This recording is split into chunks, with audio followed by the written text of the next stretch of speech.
Assalamualaikum warahmatullahi wabarakatuh.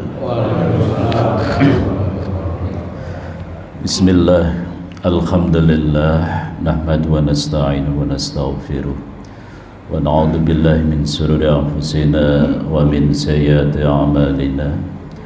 May yahdihillahu fala mudilla lahu wa may yudlil fala hadiya lahu. Asyhadu an la ilaha illallah wahdahu la syarika lah wa asyhadu anna Muhammadan abduhu wa rasuluh. Allahumma salli ala Muhammad wa ala ali Muhammad. Allahumma inna nas'aluka ilman nafi'an wa rizqan halalan thayyiban wa amalan mutaqabbalan. Allahumma anfa'na bima 'allamtana wa 'allimna ma yanfa'una. Allahumma udina bil ilmi وزينا بالخلم وأكرمنا بالتقوى وجملنا بالعافية. Amin. Alhamdulillah wa syukurillah, kita bersyukur pada Allah Subhanahu wa taala atas limpahan nikmat, rahmat, taufik, hidayah, kesehatan yang diberikan pada kita, dan kita bisa sholat subuh berjamaah yang qobliyah subuh pahalanya lebih baik daripada dunia seisinya, apalagi sholat jamaahnya. Mudah-mudahan ibadah kita pagi hari ini diterima Allah, dan terutama tholabul ilmi kita ini juga diberikan pahala yang berlipat dan diberikan ilmu yang barokah. Salawat serta salam mudah-mudahan tetap Allah curahkan kepada junjungan Nabi besar Muhammad sallallahu alaihi wasallam, yang beliau telah menyampaikan wahyu dari Allah Subhanahu wa taala kepada kita.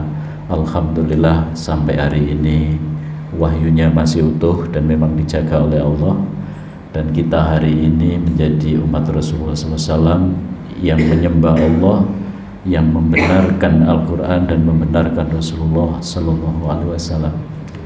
Para jamaah sekalian, saya mengucapkan terima kasih kepada para takmir ya, yang hari ini sedang melayani kita, termasuk melayani saya. Mudah-mudahan nanti beliau-beliau di surga dilayani bidadari dan pelayan-pelayan surga, dan kita juga mudah-mudahan bersama-sama beliau nanti ya di surga semuanya. Hadirin jamaah rahimakumullah yang saya hormati, pada kesempatan pagi ini saya diminta untuk menyampaikan cara mengenal Allah. Akidah atau bagaimana kita mengenal Allah itu masalah yang mendasar, masalah yang urgent, masalah yang sangat penting. Bahkan nanti yang membedakan orang ahli neraka dan surga itu adalah masalah akidah. Yang membedakan orang itu kekal di neraka dengan tidak kekal juga akidah. Oleh karena itu bahasan ini sangat penting, dan sebulan ke depan ada kristologi juga ya, memantapkan lagi. Hari ini saya menyampaikan cara mengenal Allah, kajian yang mendasar, agar nanti ketika kita itu termasuk ditanya diri sendiri, kenapa saya menyembah Allah, kenapa saya muslim, kenapa saya ini jadi orang Islam kok tidak jadi orang Kristen, tidak jadi orang Yahudi dan seterusnya, itu bisa mempertanggungjawabkan akidah kita. Di samping secara pribadi kita bisa mempertanggungjawabkan akidah kita, punya argumen-argumen yang jelas yang tidak bisa dipatahkan siapapun. Juga kita bisa menyampaikan ke orang lain yang masih belum benar akidahnya. Dengan begitu mudah-mudahan kita bisa mendakwahkan ad-dinul Islam ini, orang yang belum muslim menjadi muslim. Dan itu pahalanya besar, karena siapa yang menunjuki kebenaran, dia akan mendapatkan pahala orang-orang yang melakukan kebenaran. Oleh karena itu para jamaah sekalian, kajian tentang akidah ini penting, sekaligus mengenal Allah dan seterusnya. Dan target pada pagi hari ini adalah saya ingin menjelaskan cara berpikir yang mendasar dulu. Karena kalau Allah itu siapa, itu banyak di dalam Al-Quran, termasuk tadi yang dibaca Imam surat Toha. Yang kedua Al-Hasri tadi. Itu juga luar biasa sifat-sifat Allah Subhanahu wa taala. Para jamaah rahimakumullah, saya berharap setiap orang Islam itu jangan berpikir pokoknya saya muslim, tapi harus berpikir kenapa saya Islam, kenapa Islam yang benar, yang lain itu salah. Kalimat-kalimat ini harus kita bisa jawab dan kita pertanggungjawabkan, dan bisa saja diargumentan dengan agama-agama yang lain. Karena berapa banyak orang itu beragama hanya ikut-ikutan sehingga mudah dimurtadkan, mudah keluar dari Islam. Termasuk para artis ini kan banyak, kasihan di akhir tuanya murtad, mati dalam keadaan kafir, itu di neraka selamanya, kan kasihan. Ya, baik para jamaah rahimakumullah. Nah, sebelum membahas tentang mengenal Allah, sebenarnya kita itu harus membahas tentang dari mana asal muasal manusia, alam dan kehidupan ini. Kira-kira pernah bertanya begini, Pak? Pernah mikir? Belum ya? Dari mana asal muasal manusia ini? Kok ujug-ujug ada saya, ada kita semuanya, ya? Padahal kita ini tidak mengendaki hidup di dunia, kan? Siapa yang kepingin mengendaki hidup dunia? Gak ada, kan?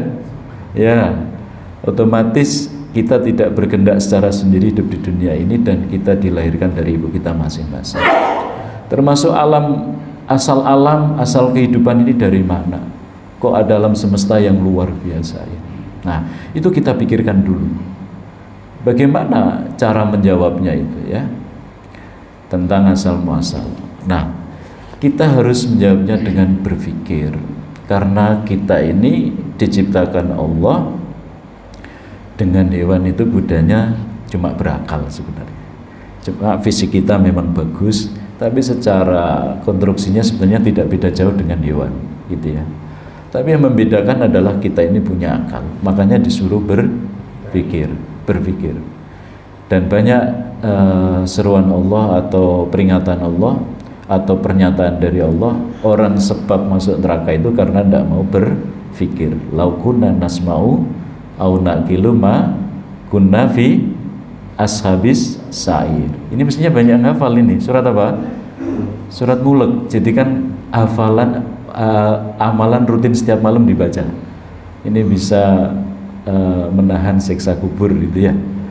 Jadi lau kunna nasma'u, andai kami dulu di dunia mau mendengar, au naqilu, mau berpikir, ma kunna fi ashabin nar, tidaklah kami menjadi ahli neraka. Jadi ahli neraka itu sebabnya apa, Pak?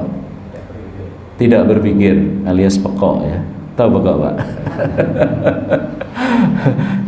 sing soro itu layadri inau layadri, gak ngerti nek ndekne iku bodho, iku sing repot iku. Wis bodho pekok. Itu repot. Layadri inau layadri. Nah, jangan jadi seperti orang itu. Lebih baik layadri inau layadri. Yadri inau layadri. Saya tahu kalau saya tidak tahu, sehingga saya mencari tahu. Nah, itu yang bagus. Ya, yang lebih bagus lagi sudah tahu mengamalkan ketahuannya, ilmunya maksudnya, gitu ya. Jadi kita harus berpikir, Pak. Ya, karena memang manusia dengan hewan bedanya berpikir, dan kenapa kita ditaklif Allah? Karena kita diberikan akal, ya. Baik. Nah, sekarang apa alat yang digunakan manusia untuk berpikir ini? Nah, kita lihat, coba. Ini termasuk kristologi, nanti masuk, Pak. Ya, membabat habis agama selain Islam itu salah dengan yang saya sampaikan pagi ini, insya Allah bisa. Ya, bisa, insya Allah, ya. Nah, jadi manusia itu memperoleh kebenaran caranya dengan dua sebenarnya kebanyakan ini. Yang pertama menggunakan akal, yang kedua menggunakan perasaan. Bedanya apa, Pak? Menggunakan akal dengan menggunakan perasaan. Kita ini lebih banyak menggunakan perasaan apa menggunakan akal kira-kira?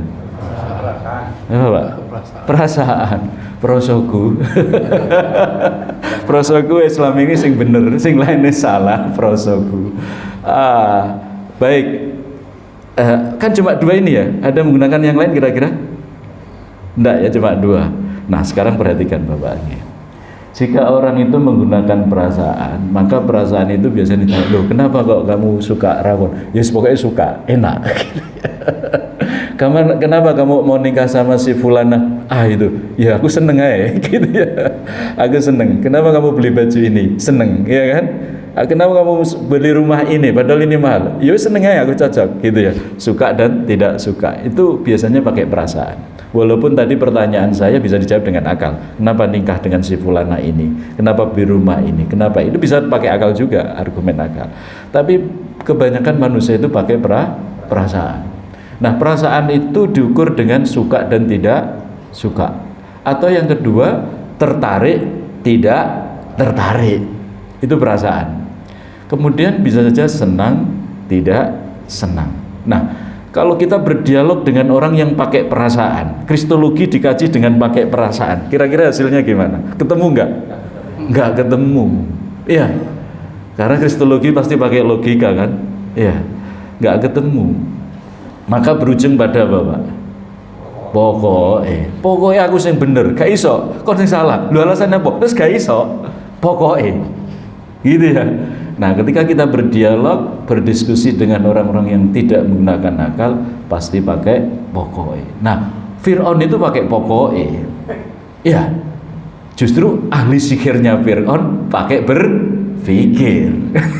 Pokoknya, walaupun sebenarnya dalam hati bener iki Musa kan gitu ya. Tapi kalau sudah pakai nafsu, akhirnya pakai pokoknya itu tak bunuh. Bahkan bayi-bayi belum lahir saja sudah ditunggu mau dibunuh jika laki-laki kan gitu. Ini tidak berpikir. Nah, kepemimpin-pemimpin kita itu banyak juga yang pakai pokoknya. Ketika tidak bisa menghadapi dengan argumentasi, maka pakai pokoknya. Itu juga banyak. Karena sudah dicontohkan dalam Al-Quran, Namrud, Fir'aun, Abu Jahal, Abu Lahab, itu pokoknya. Padahal mereka tahu Nabi Muhammad itu benar, Abu Jahal, Abu Lahab. Nah, kita jangan seperti itu. Mencari kebenaran, membuktikan benar dan salah tidak bisa dengan pakai perasaan. Ya mungkin nih, menilai lukisan bisa pakai perasaan ya Pak ya. Pakai perasaan bisa. Jadi benar dan salah tidak bisa pakai perasaan. Kenapa kok tidak boleh pakai perasaan? Dalam bahasa Arab itu wujudan. Karena akan bersifat subjektif dan emosional. Menurut saya tok, yang lain belum tentu cocok. Itu karena perasaan. Bersifat subjektif, tidak bisa dipertanggungjawabkan secara umum. Itu pakai pokoknya atau pakai perasaan. Emosional, kalau di debat tambah marah. Makanya ciri-ciri orang bodoh itu kalau di debat marah. Ya, saya kuliah ada dosen ketika di debat tok marah, berarti bukan dosen yang pinter.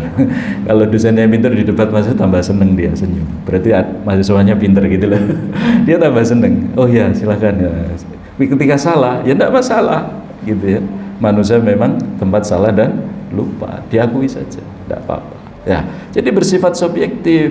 Nah, agama yang diperoleh dengan perasaan itu sifatnya subjektif karena tidak bisa diargumenkan, diperdebatkan dengan yang lain. Makanya kalau tanya agama yang lain itu pembesarnya, kenapa Tuhan itu tiga kok tapi satu? Ya sudah, pokoknya begitu, jangan tanya. Ya begitu ya. Nah, kira-kira kalau jenengan beragama seperti itu mantap nggak? Belas itu. Maka Rainer Nahantoyo itu ya masuk Islam akhirnya kan gitu ya. Jadi bersifat subjektif dan emosional. Nah, kalau sudah begitu pasti konklusinya hasil akhirnya tidak dapat menghantarkan pada kebenaran. Nah, jadi jangan sekali-kali mencari kebenaran dengan perasaan karena tidak akan bisa menghantarkan pada kebenaran yang dipertanggungjawabkan. Nah, selesai. Saya jamin Pak, seluruh agama selain Islam itu cara mengimaninya harus dengan perasaan. Karena kalau dengan akal tidak rasional. Bener Pak kira-kira? Betul ya? Dengan perasaan semua.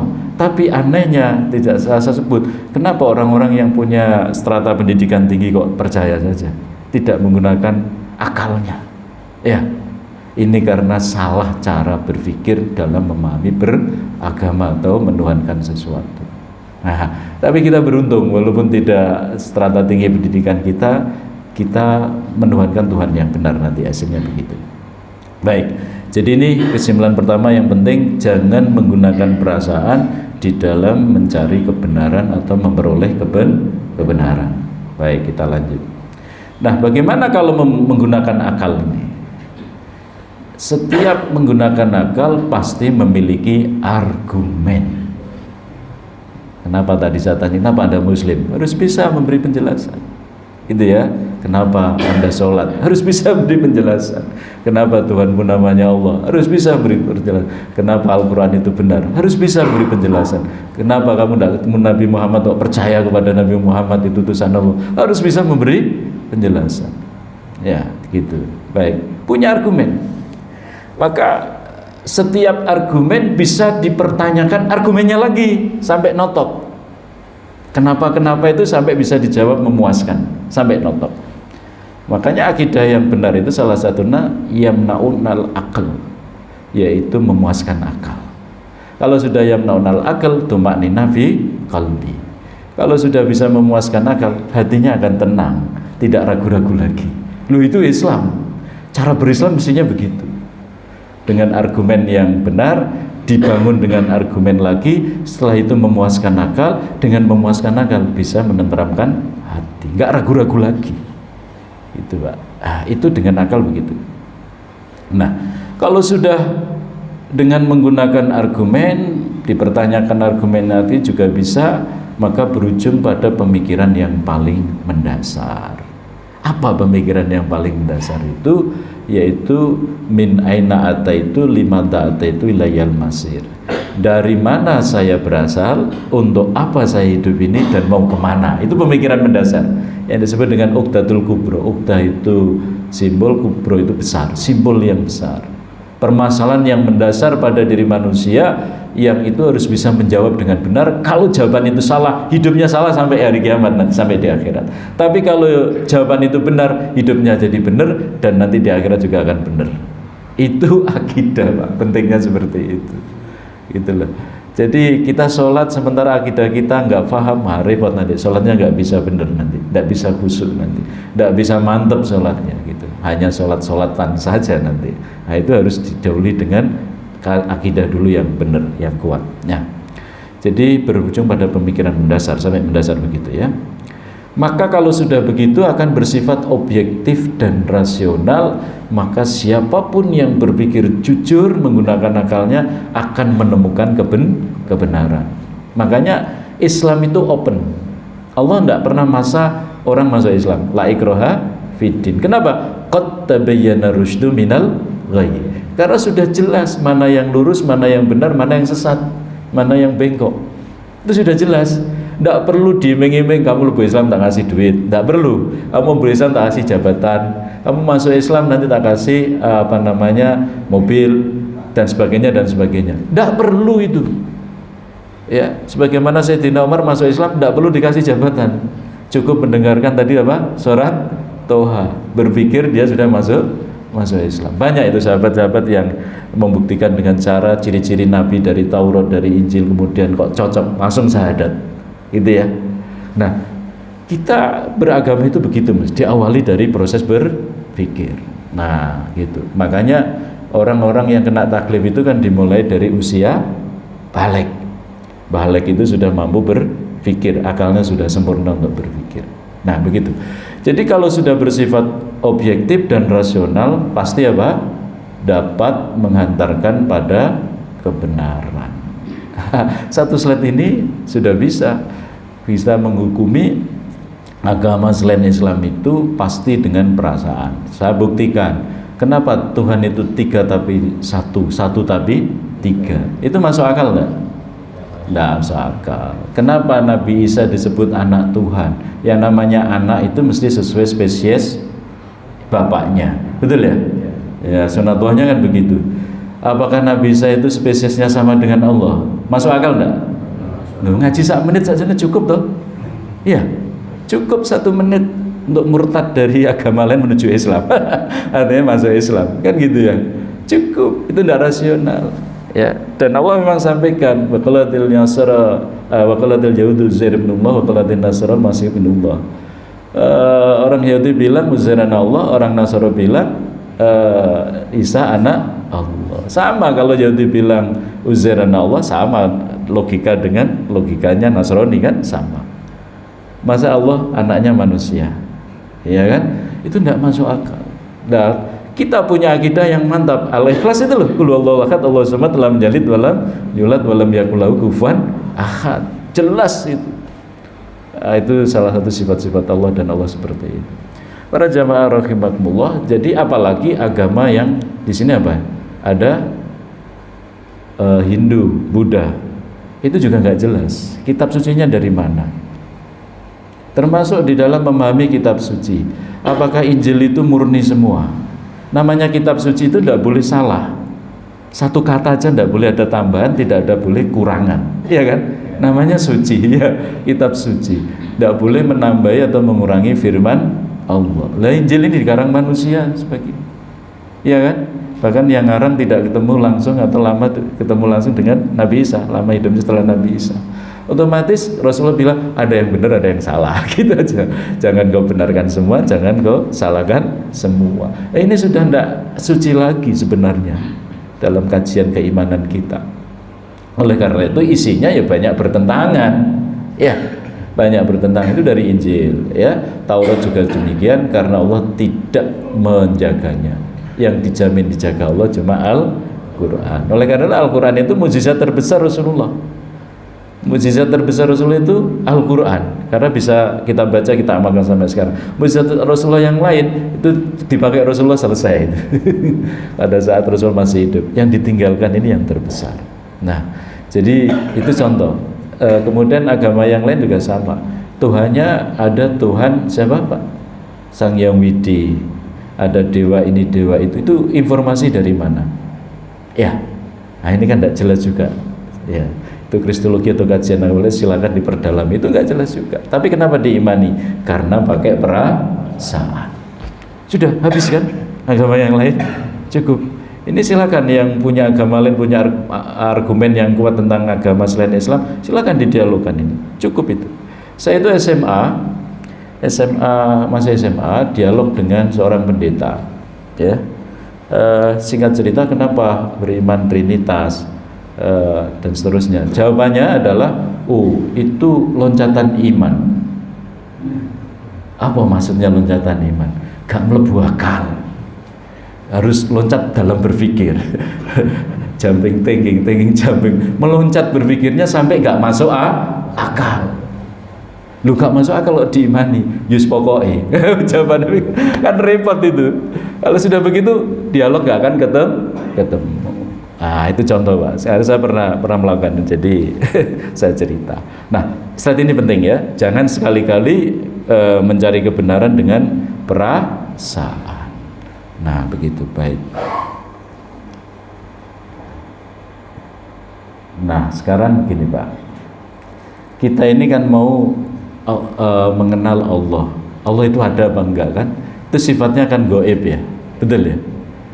Terus asal muasal kita itu juga goib, ya kan?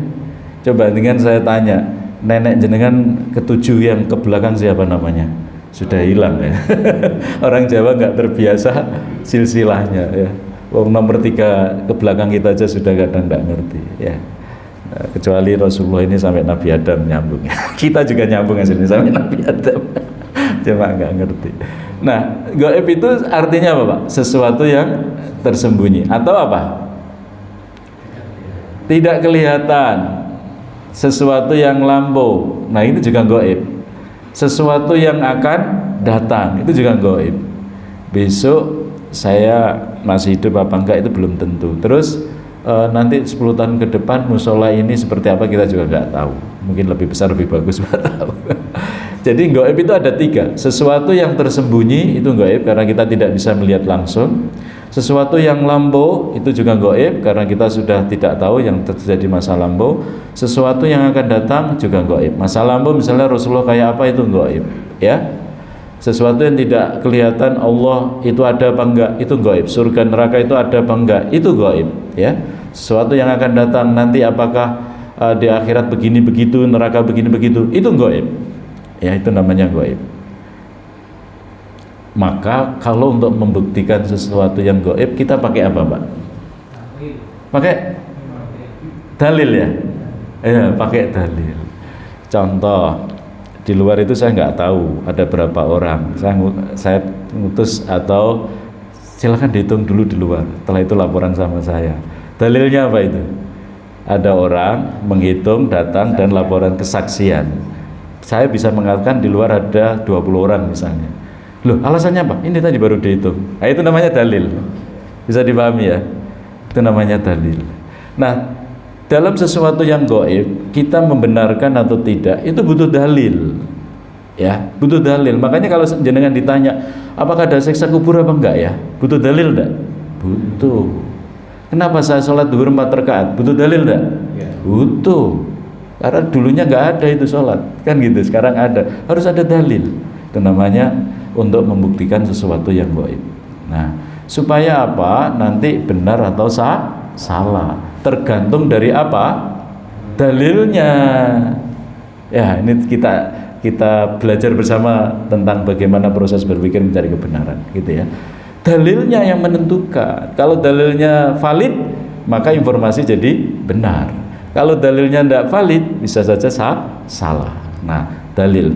Makanya dalilnya itu penting, Pak. Jadi dalilnya harus sesuatu yang terjangkau dengan panca indera kita, yang bisa menjamin proses berpikir kita. Itu dalil. Kalau dalilnya nggak bisa kita pikirkan, ya nggak masuk informasi itu. Ya. Jadi dalil itu penting, karena kalau tanpa dalil untuk mengetahui yang gaib, kita nggak bisa tahu. Ya. Dan dalil itu harus sesuatu yang bisa kita pikirkan, gitu ya. Maka nanti sifat dalil itu begini, Pak.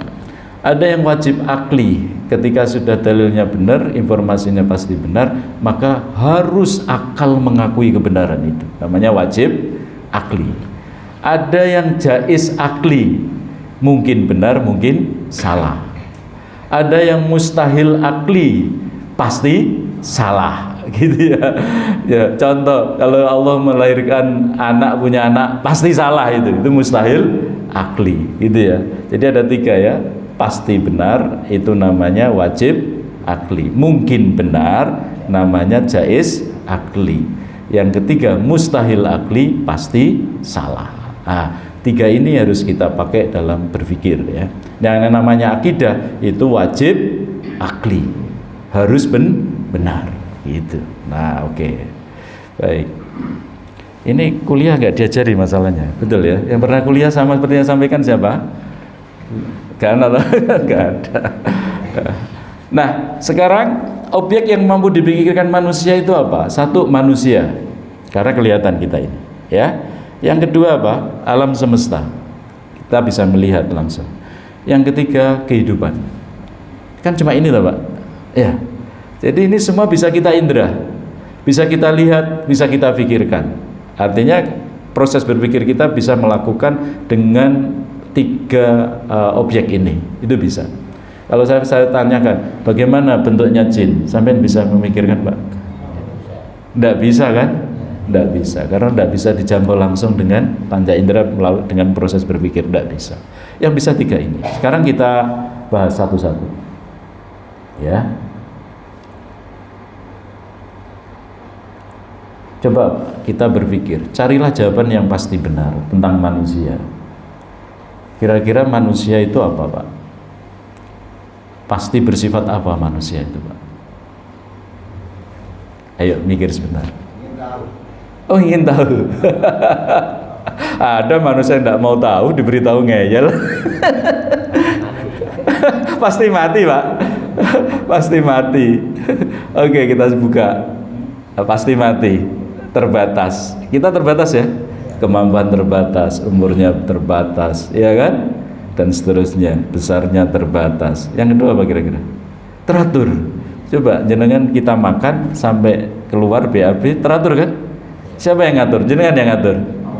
Enggak kan?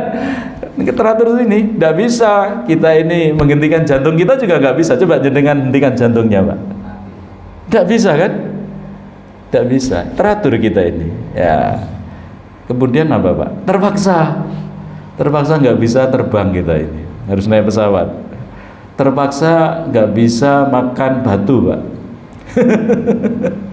Terpaksa besarnya cuma segini. Artinya banyak keterpaksaan. Nggak bisa sakar PDW. Ya, itu terpaksa. Nggak bisa berjalan di air, nggak bisa berjalan di udara. Terpaksa harus bernafas. Coba berhenti bernafas 1 jam, nggak bisa kan? Terpaksa. Nah, Kemudian lemah, betul ya Pak, lemah. Apalagi semakin tua, sudah gini-gini. Umur 80, 90 ada yang banyak sudah gini-gini tangannya, ya. Lemah, itu manusia. Kemudian serba kurang. Nah, kita akui kita serba kurang. Kelebihan kita apa? Salah kelebihan kita. Banyak serba kurang kita ini. Inilah sifat manusia. Coba siapa yang tidak sepakat sifat ini? Sepakat kan? Karena ini terindra, karena ini terpikirkan langsung dan terbukti, gitu ya. Nah, sekarang yang kedua. Nah, tergantung juga. Ya, sifat bergantung tergantung. Kita ini tergantung yang lain. Nggak bisa hidup sendiri, ya. Nggak ada udara, nggak bisa hidup, dan seterusnya. Alam semesta. Kira-kira apa, Pak? Alam semesta itu kan kumpulan benda angkasa dan seterusnya di alam selain kita ini alam semesta kan sebenarnya. Sifatnya apa? Bumi besarnya terbatas, Pak? Terbatas, padahal gede ya, matahari ribuan kali lagi. Alam semesta ini terbatas? Terbatas. Apa argumennya alam semesta ini terbatas? Halo, Bapak? Masih ada alam lain. Alam apa, Pak? Alam semesta terbatas. Kenapa? Karena kumpulan dari benda-benda yang besarnya terbatas. Kumpulan dari yang terbatas juga terbatas. Bisa diterima kalimat ini? Bisa, ya begitu aja. Yang kedua teratur. Coba bumi ini berputar, matahari terbit jam sekian, teratur setiap tahun ya, pergerakannya teratur. Bumi ini melenceng 1 derajat saja, Pak, nanti sudah bisa panas atau dingin, hancur kita ini. Teratur sekali. Itu baru bumi, tata surya kita, belum tata surya yang lain, galaksi yang lain, belum galaksi yang lain, triliunan, masya Allah, Allahu Akbar. Semua teratur. Ya. Nah, kalau teratur mesti ada yang ngatur mestinya kan, nggak bisa sakar PDW kan gitu. Tapi banyak yang kita ini nggak mau diatur. Ngatur diri padahal serba kurang. Makanya orang itu yang ngatur dirinya sendiri menurut akal nafsunya dia akan sengsara itu. Termasuk negara kita ini. Kalau ngomong politik, kalau tidak mau diatur Allah juga rusak. Gitulah. Sederhana sebenarnya ya. Coba ini dibantah, sulit ya dibantah, sulit. Ya, baik. Kemudian bersifat lemah. Bumi ini lemah tergantung yang lain. Matahari juga, bahkan dia terpaksa diatur oleh Allah Subhanahu wa taala, tunduk sama Allah. Lemah. Kalau ini satelitnya bulan tidak ada, bisa saja tidak terjadi keseimbangan. Betul ya, Pak ya? Ya. Kemudian tergantung yang lain, serba tergantungnya. Itu alam semesta juga sama. Yang ketiga, kehidupan. Nah, individual dan pasti bersifat apa ini? Terbatas juga kan? Nah, kesimpulannya sama ini. Kehidupan kita terbatas, umur kita terbatas. Ya, serba teratur kehidupan kita ini. Ya, tidak bisa sakar PDW. Saya kepengen melungsungi, bisa Pak? Gak bisa. Terpaksa, lemah, dan serba kurang. Sama, oke. Itulah sifat-sifat manusia, alam semesta, dan kehidupan. Kata kuncinya adalah semua bersifat terbatas, bersifat lemah, serba kurang, dan butuh diatur yang lain. Itu sifat alam manusia dan kehidupan. Nah, ini nanti akidah masuk, akan menjelm gitu ya, masuk itu kalau sudah bahas ini. Baik. Sekarang karena manusia, alam semesta, kehidupan ini bersifat seperti ini tadi, terbatas, lemah, serba kurang, tergantung yang lain. Pasti apa ini, Pak? Mustahil aklinya tadi ya. Mustahil bersifat azali. Apa itu azali? Apa, Pak? Kekal. Azali itu apa, Pak? Yang paling awal dan paling akhir, tidak ada yang mengawali, tidak ada yang mengakhiri. Apa tadi, Pak? Azali, Pak. Ya ini sudah sepuh begini ya, Juan saya. Bagus. Yang paling awal, yang paling akhir, tidak ada yang mengawali, tidak ada yang mengakhiri. Itu azali. Apakah manusia bersifat azali? Tidak ada yang mengawali. Kita dulunya nggak ada. Makanya ketika dialog Nabi Musa dengan Fir'aun itu, lah saya ini Tuhan kan gitu ya. Saya bisa menghidupkan, mematikan. Kemudian ya bunuh dia bisa pakai Al-Quds. Lah kalau kamu Tuhan, Tuhan ini mbahmu sopo? Gak bisa jawab Firaun, Pak. Nek kamu Tuhan, Tuhannya kakekmu siapa? Wong kamu itu dulunya nggak ada, duluan kakekmu. Terus Tuhannya kakekmu siapa? Gak bisa jawab Firaun, sudah. Ya, karena Firaun tidak azali kan. Maka alam semesta manusia kehidupan ini mustahil bersifat azali, mustahil. Karena dulunya tidak ada atau bersifat terbatas. Oke, baik, kita lanjut. Ini kesimpulan penting ya Pak ya. Saya harapkan nanti bisa menyampaikan ulang ya. Bisa ya. Sampaikan di rumah ulang sehingga hafal ya. Nah, jika manusia, alam dan kehidupan ini mustahil azali ya, pasti ada apa? Pencipta. Jadi pasti ada pencipta. Oleh karena itu sifat pencipta itu seperti apa? Tidak ada yang awal. Oke, sekarang kita bahas ini. Sifat pencipta itu ada yang menciptakan atau menciptakan diri sendiri atau bersifat azali. Nah, sekarang kita gunakan akal kita untuk berpikir, untuk membahas atau mengkaji 3 pernyataan ini. Mana yang benar? Kan gitu ya? Mana yang benar? Baik, kalau saya kemungkinan pertama, kalau sifat pencipta itu ada yang menciptakan, benar salah Pak ini? Salah. Alasannya apa? Iya, kalau sang pencipta ini ada yang menciptakan, dia tidak pencipta karena dia diciptakan yang lain. Atau kalau dia sebagai diciptakan yang lain, istilah umumnya apa? Dia sebagai makhluk. Alam semesta manusia kehidupan ini bagian dari makhluk. Makhluk tadi sifatnya apa? Terbatas. Kata kuncinya itu aja yang paling atas. Yang lain banyak tadi ya. Terbatas. Berarti mungkinkah pencipta itu ciptakan yang lain? Mungkinkah pencipta diciptakan yang lain? Tidak. Pasti tidak. Pasti tidak ya. Berarti kalau menuhankan selain Allah berarti menuhankan siapa? Makhluk. Berarti menuhankan makhluk, makhluk punya sifat yang terbatas, berarti Tuhan ini salah atau benar? Salah. Seluruh agama selain Islam salah atau benar? Udah. Jangan murtad Pak ya. Ini dipegangi betul ini. Wis ta, dosane akeh gak apa-apa, sing penting la ilaha illallah murni. Karena dosa akeh ditobati gampang, Pak. Tapi nek la ilaha illallah iki gak bener, wis dah ndak ada apa-apanya nanti. Fahabitat a'maluhum. Lenyap amalnya kalau tauhidnya salah. Makanya ada yang protes, loh ini orang non muslim beramal soleh baik, beramal soleh tanda petik, beramal sosial baik ya kan, tapi kenapa nggak bisa diterima? Karena nggak punya apa Pak? Lisensi untuk bisa diterima, yaitu iman, ya kan? Ya, nggak punya. Sampai di duit wake naik pesawat, durung tuku tiket, kira-kira diterima nggak? Tetap nggak bisa terima kan? Beli tiket dulu Pak, nanti saya terima. Kan la ilallah dulu baru amalnya diterima, gampangannya begitu. Jadi oke, sifat pencipta ada yang menciptakan batil, tidak benar ya, mustahil karena bersifat terbatas. Tidak boleh yang namanya pencipta atau Tuhan itu diciptakan yang lain karena punya sifat terbatas, maka tidak layak menuhankan Tuhan ciptaan. Ya, sudah, ini agama yang lain sudah batil Pak. Gampang kan? Gampang.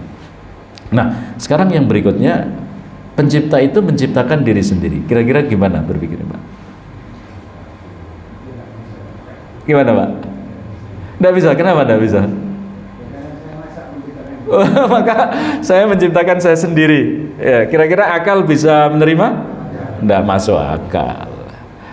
Saya menciptakan diri saya sendiri, laptop membuat laptop sendiri, musola bikin musola sendiri, ya kan? Tidak mungkin. Sekaligus sebagai khalik, sekaligus sebagai makhluk itu tidak mungkin. Ya, sebagai pencipta dan sekaligus sebagai makhluk itu tidak mungkin. Akal nggak bisa nerima itu. Maka ini juga bersifat mustahil. Nah, yang benar yang 3 ini, karena pilihannya cuma terakhir ini 3. Harus bersifat azali. Azali tadi apa? Tidak ada yang awal dan akhir. Yang paling awal, paling akhir, tidak ada yang mengawali, tidak ada yang mengakhiri. Bukan lagunya Romai Rama. Kau yang mengawali, kau yang mengakhiri. Ini namanya manusia. Kalau azali itu yang paling awal, yang paling akhir, tidak ada yang mengawali, tidak ada yang mengakhiri. Itu namanya azali. Tidak ada yang mendahului. Nah, inilah baru yang bersifat benar. Maka sifat pencipta itu harus bersifat azali supaya beda dengan makhluk. Karena sebenarnya apa yang ada ini cuma makhluk sama khalik. Selain makhluk, khalik.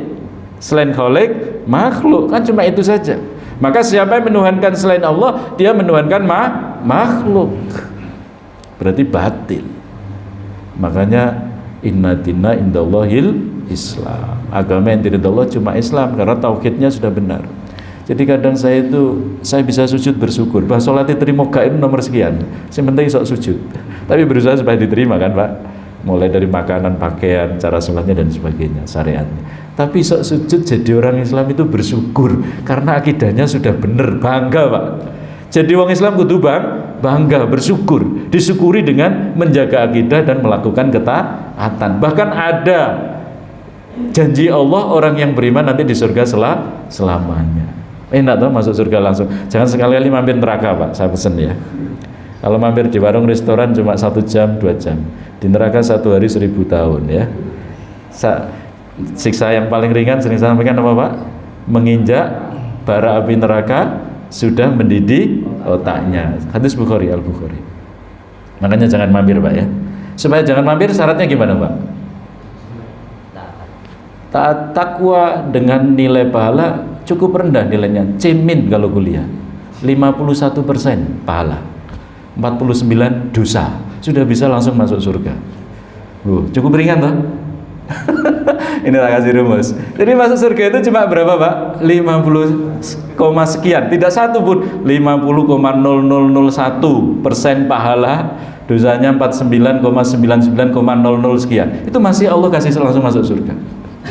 Lho nek gak mlebu surga berarti wong pekok. Nek gak mlebu surga langsung berarti wong pekok, gak gelem ngaji. Masya Allah. Padahal ngaji seperti ini, berpikir kita jadi terbuka ini dan jadi mantep kan gitu Pak. Nah begitu. Jadi kalau orang itu tidak masuk surga kebangetan, karena rahmat Allah begitu luas, pahala dilipat gandakan banyak. Dan kita harus merasa kaya karena qobliyah subuh lebih baik daripada dunia seisinya. Nikmat Allah itu banyak. Allah itu Ar-Rahman Ar-Rahim, bahkan melipat gandakan pahala. Nek dosa jaluk sepuro beres itu. Nek karo manusia selesaikan itu. Makanya kalau punya dosa sama manusia segera diselesaikan, gitu ya. Baik. Jadi pasti ada pencipta, sifat pencipta bersifat azali, sedangkan makhluk pasti sifatnya terbatas. Ya, maka pencipta tidak boleh diciptakan yang lain maupun menciptakan diri sendiri. Nah, itu kesimpulannya. Nah, bagaimana Allah? Allah seperti itu. Untuk tahu sifat-sifat Allah, caranya gimana, Pak? Lihat dalil. Dalilnya apa? Al-Quran dan hadis. Ya, lihat dalil karena gaib, kan gitu dah. Karena gaib harus pakai dalil. Makanya Allah mengutus para nabi dan Rasul yang terakhir Rasulullah memberikan informasi tentang sifat-sifat Allah dan lain-lain, tentang aturan hidup kita ini. Jadi kalau hidup kita ini niru Gusti Allah, ikut Gusti Allah, nyaman ini. Nanti manusia menentang, manusia nggak sepakat, silakan, itu hak, karena manusia memang diberi kebebasan. Kebebasan itu terhormat loh Pak. Manusia ini mestinya menggunakan hak kebebasannya. Hari ini kita milih, ada yang milih sekarang ya. Hari ini ada pilkada, terus sampean nggak dikasih hak milih, terhormat nggak sampean? Nah, dikasih hak milih dan hak tidak milih itu terhormat. Tapi ini nggak dikasih hak, itu namanya budak. Betul Pak? Budak itu nggak punya kebebasan ya. Kalau orang merdeka dikasih kebebasan untuk milih dan tidak milih. Tapi yang saya maksud di sini adalah milih Tuhannya Allah atau tidak Allah. Itu terhormat manusia. Makanya dalam surat Al-Kahfi ya 29 itu ya, faman syaa falyu'min wa man syaa falyakfur. Ya. Jadi kebenaran itu sudah jelas, maka siapa yang kepengen kafir, kafirlah, yang kepengen beriman, berimanlah. Tapi ayat ini disuruh Allah milih apa ancaman, Pak? Ancaman. Gimana bunyinya Mas? Siapa Mas Firman? Ya.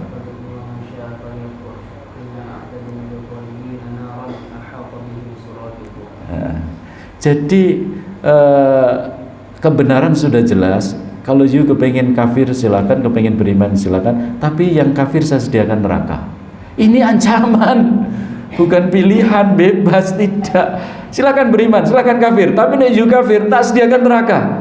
Yang gejolak apinya menyelimuti kalian. Bahkan ketika Anda minta minum, beri air minum yang mendidih yang bisa menghanguskan wajah. Ini ayat ancaman, bukan pilihan. Maka pilihan kita tidak ada kecuali satu, menuhankan Allah. Pilihan kita cuma satu, hanya menjadi orang Islam. Itu maknanya. Nah, jadi ini sudah jelas sifat Allah itu harus bersifat azali, tidak boleh tidak. Nah, baik. Dan Allah itu, pencipta itu harus ada, namanya wajibul wujud. Nah, sekarang kenapa pencipta itu harus ada, Pak? Harus wajibul wujud. Kenapa? Loh, kok angel, Pak? Gampang ini. Gimana? Kenapa pencipta ini kok harus ada atau wajibul wujud?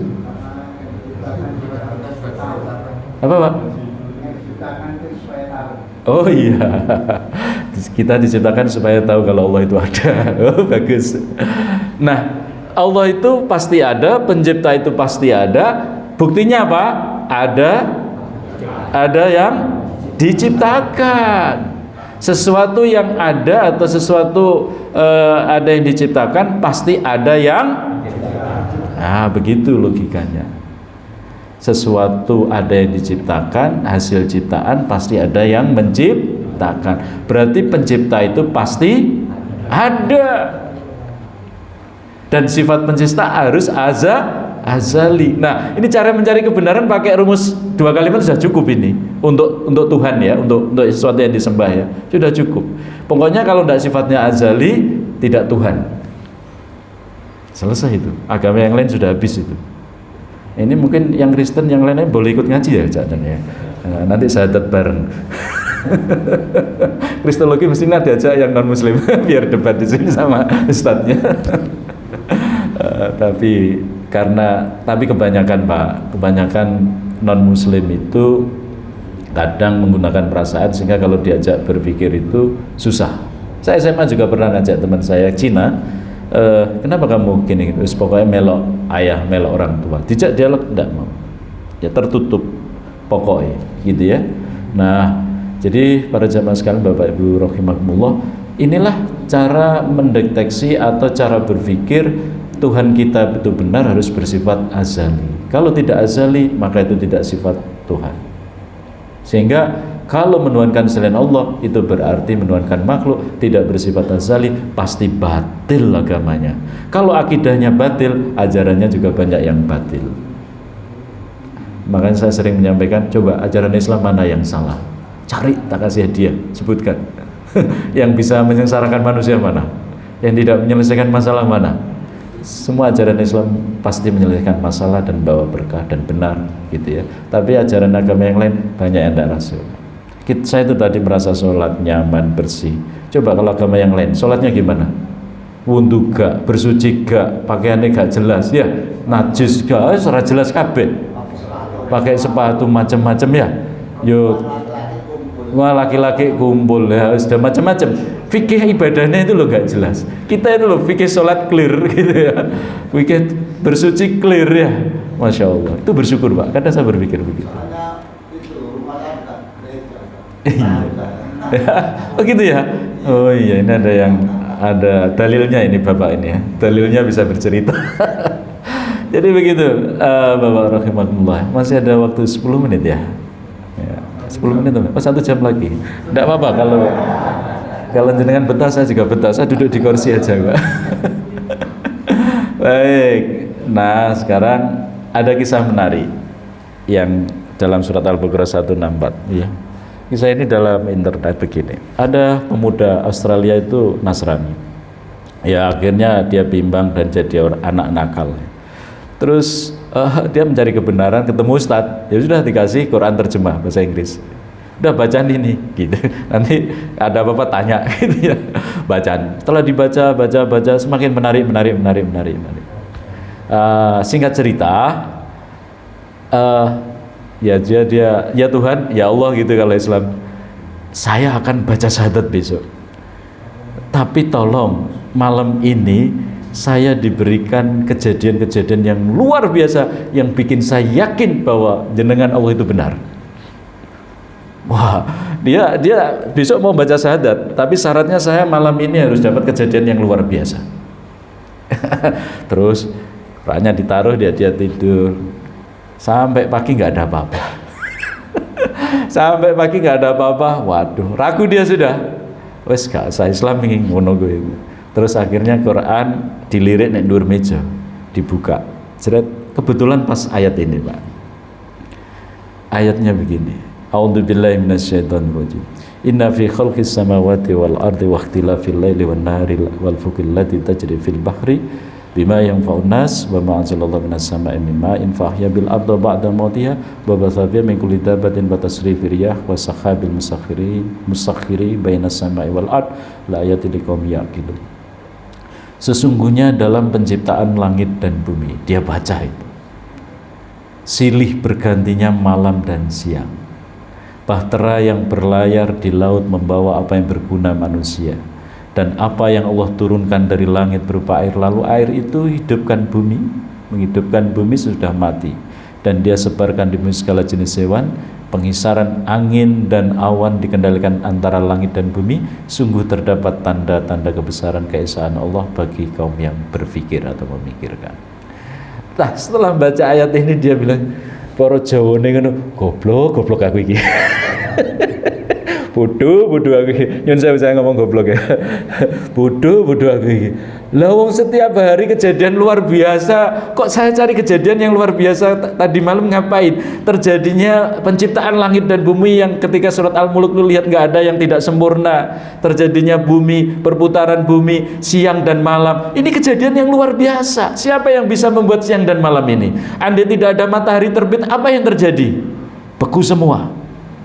Kenapa kalau malam bisa dingin, nyaman, enak gitu ya, tapi kalau siang panas? Coba kalau Allah kasih panas terus, apa yang terjadi? Kasih malam terus, apa yang terjadi? Ini kejadian yang luar biasa.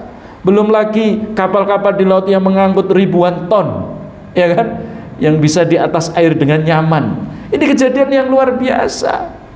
Kemudian apa yang Allah turunkan berupa air dari bumi yang kering, kemudian tumbuh-tumbuhan, rumput dan sebagainya. Kemudian juga Allah sebarkan di muka bumi ini berbagai macam banyak binatang, hewan yang tak bisa makan, ya kan? Dan kemudian di antara langit dan bumi ada awan, kemudian turun hujan. Itu tanda-tanda keesaan Allah bagi orang yang mau berpikir. Kalau itu diatur lebih dari Tuhan satu, nggak mungkin tukaran Tuhannya. Itu kejadian setiap hari, kejadian yang luar biasa. Jangan dipikir siang dan malam ini kejadian biasa. Kalau ini diubah Allah, sudah kacau balau kita ini.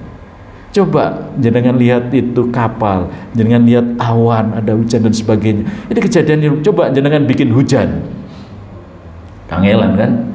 Masya Allah, itu luar biasa. Ayat begini banyak. Ali Imran 91 ya. Inna fi khalqis samawati wal ardi wa ikhtilafil fil laili wan nahari la ayatin lil abid, dan seterusnya. Banyak. Akhirnya dia bodoh aku. Akhirnya dia menghadap Ustaz tadi yang memberi Quran, dia baca syahadat.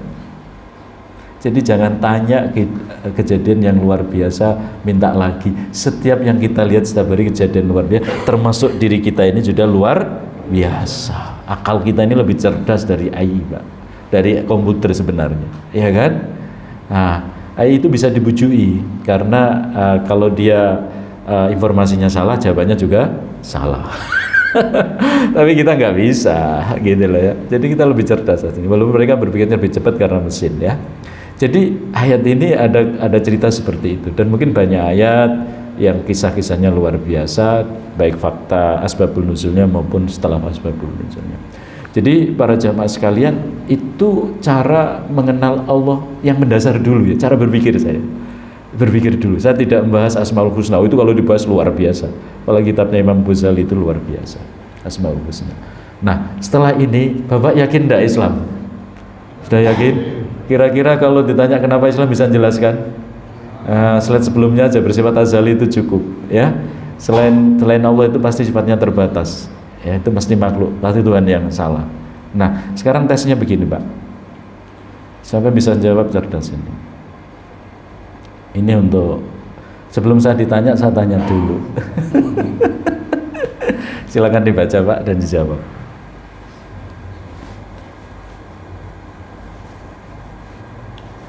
Ini profesor, guru besar di mana di Bandung nggak bisa ini jawab.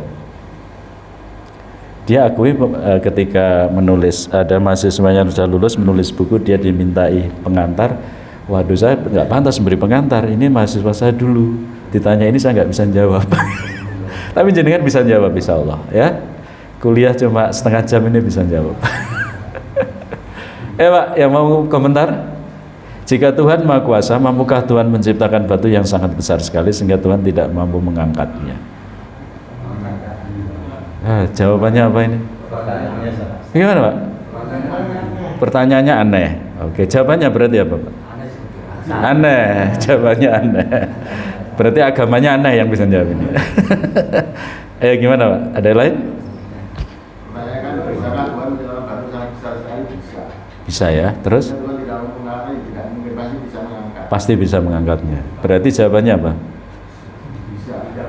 Iya, jawabannya mustahil akli. Tadi kan ada tidak mungkin. Betul Bapak tadi. Tidak mungkin, tidak kuat itu tidak mungkin. Betul ya? Kesimpulannya tadi yang pilihan mustahil akli. Tidak masuk akal, tidak bisa diterima akal. Pasti salah. Statement ini pasti salah. Duh, sampai bisa jawab Pak, profesor nggak bisa jawab ini. Oke, pertanyaan yang kedua.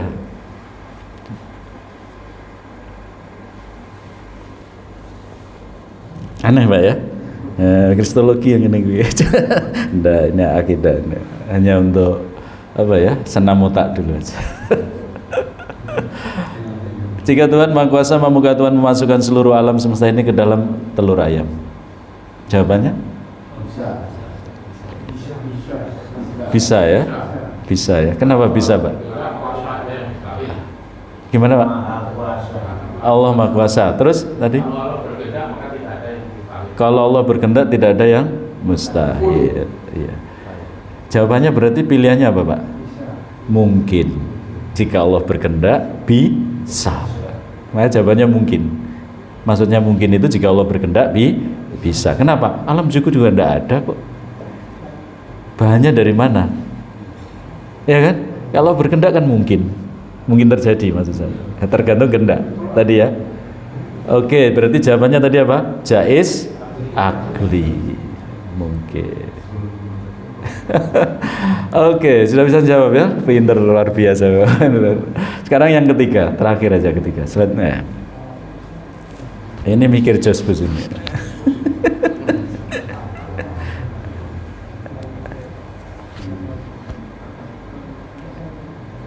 Gimana ini?